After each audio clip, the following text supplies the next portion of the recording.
Masters కి అందరికీ కూడా నమస్కారం. మత ప్రచారకులు వారి యొక్క విశ్వాసాన్ని కోల్పోవాల్సిన అవసరం లేదు, అధైర్యపడాల్సిన అవసరం లేదు.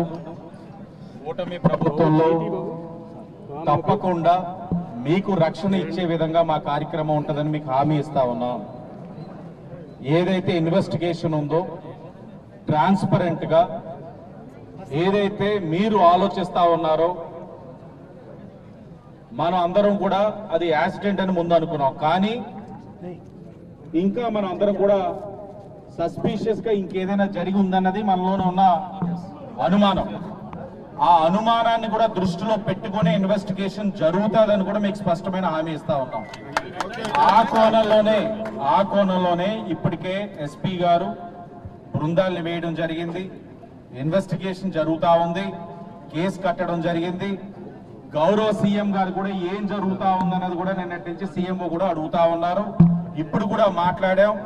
సీఎం గారిని కూడా దానిపైన మాట్లాడాల్సిన అవసరం ఉందని కూడా ఆయన దృష్టికి తీసుకెళ్లడం కూడా జరిగింది. రాష్ట్రంలో చాలా ప్రశాంతమైన వాతావరణం ఉంది. ఎవరికి వారు మత ప్రచారాలు చేసుకుంటారు, ఒకరిపైన ఒకరికి గౌరవం ఉండాల్సిన అవసరం ఉంది. అదే జరుగుతా ఉంది ఈ రోజు వరకు కూడా.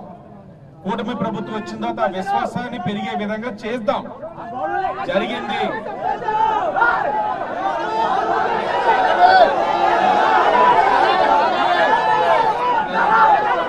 ఆవేదన అర్థమవుతా ఉంది.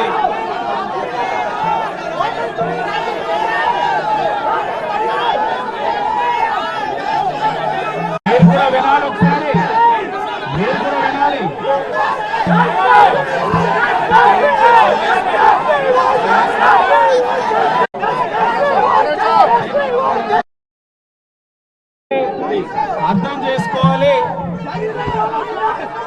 అర్థం చేసుకోవాల్సింది ఏంటంటే, నేను కూడా క్రైస్తవ మతాన్ని గౌరవిస్తాను, నేను కూడా గౌరవిస్తాను.